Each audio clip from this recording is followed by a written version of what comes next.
somewhere around 2 a.m., you're lying in the dark doing the math again. Your age, the years that passed, the things you thought you'd have by now, the person you were so certain you'd become, and the numbers don't add up. You put your phone down, pick it up, put it down again. And there's this feeling, not quite sadness, not quite fear, sitting right in the center of your chest, like something you swallowed wrong, like you're running late to something enormous and you can't remember where it is, like everyone else got the memo and you were the only one left out. You've felt it for a while now. That quiet, persistent sense that something is off, that the life you're living and the life you were supposed to be living are two different things. And the gap between them keeps growing. You call it being lost. But what's actually happening inside you is stranger, older, and far more unsettling than anyone tells you. Most people will say you feel lost because you haven't found your purpose yet. Wrong degree, wrong city, wrong person. The solution, they say, is simple. Make a plan. Set goals. Optimize. Find your passion and follow it. But that's not the whole story. Because this isn't a planning problem, and it isn't a passion problem. It's something much deeper than that. And once you understand what's actually happening inside your brain right now, you will never look at this feeling the same way again. Here's where it starts. For the first 20 years of your life, your brain was given a script, not a metaphor, a literal structure that told your nervous system exactly what came next. School, grades, pass or fail, move up, start over. Clear feedback at every single step. You always knew where you stood. You always knew what came next. And your brain loved that. Not because the system was perfect, not because it made you happy, but because it did the one thing your brain needs more than anything else. It eliminated uncertainty. Your brain isn't built for happiness. It's built for prediction.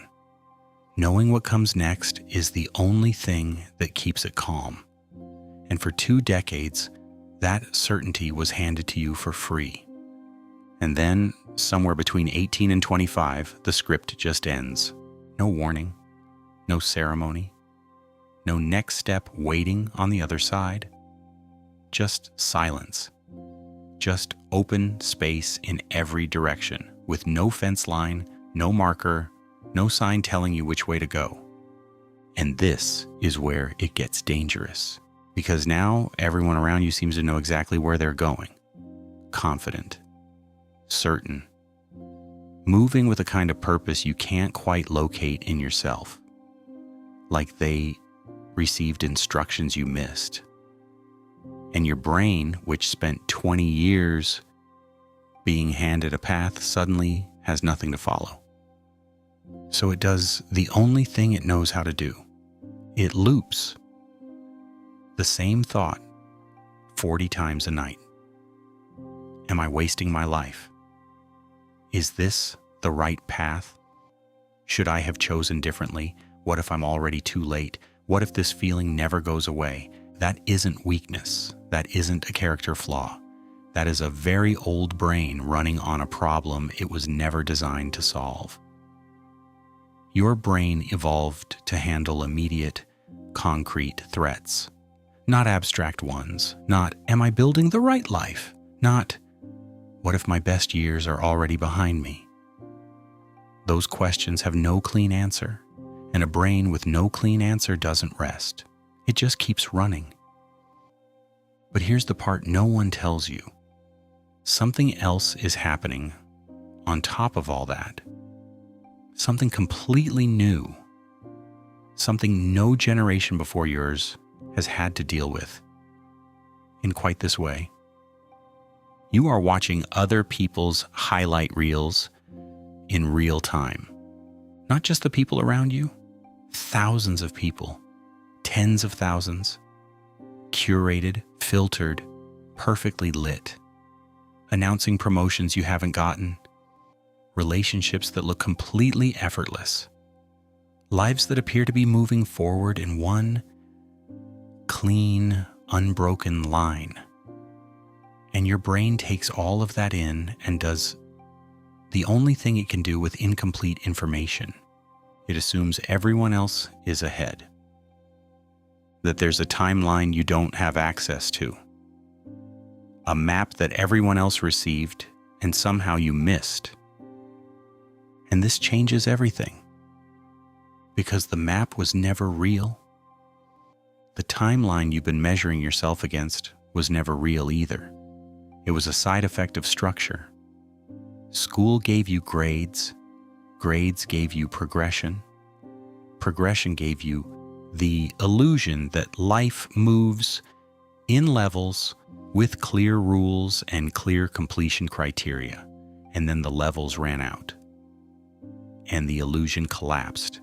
And when a foundational illusion collapses, the feeling it leaves behind feels exactly like failure, like falling, like arriving somewhere and realizing you have no idea how you got there or where you're supposed to go next.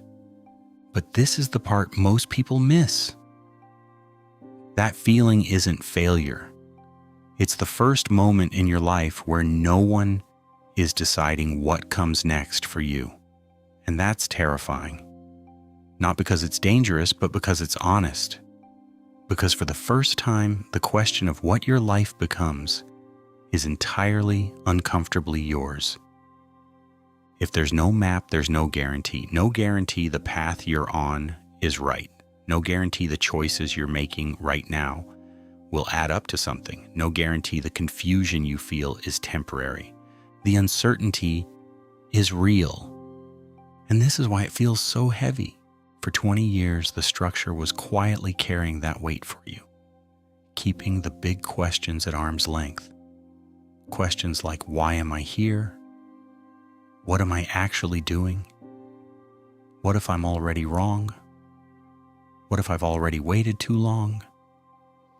Now the structure is gone, and the questions are close, very close. But here's what no one talks about. The fact that you're asking those questions at all means something important. People who aren't thinking for themselves don't ask them. They just follow the next designated step. They do what the script says and never stop long enough to wonder if it's actually theirs. The confusion, the looping, the 2 a.m. arithmetic, that is the exact feeling of a mind that is trying to build something from scratch for the very first time. Not being handed a direction, constructing one slowly, painfully, in the dark, without knowing if it's right. And this is where it gets interesting. That is not being lost. That is the beginning of something real. You are being built right now. Not failing, not falling behind some imaginary schedule, built. And building is loud. Building is messy. Building looks from every angle exactly like destruction. The version of your life you had imagined, the one made from other people's expectations and borrowed timelines, is being taken apart. And your brain is grieving it, running through the wreckage, looking for the familiar pieces. That's the feeling, grief for a future that was never really yours to begin with. But here's what's on the other side of that grief.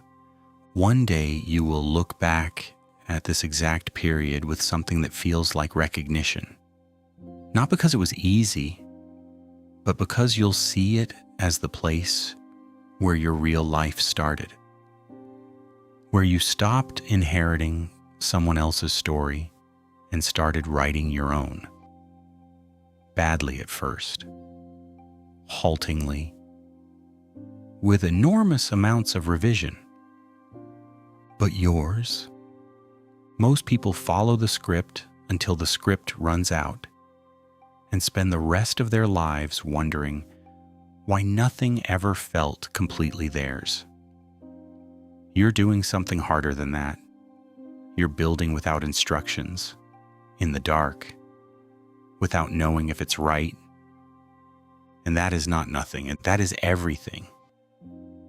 If the person you're becoming doesn't match the person you imagined you'd be by now, how do you know the imagined version was ever worth becoming?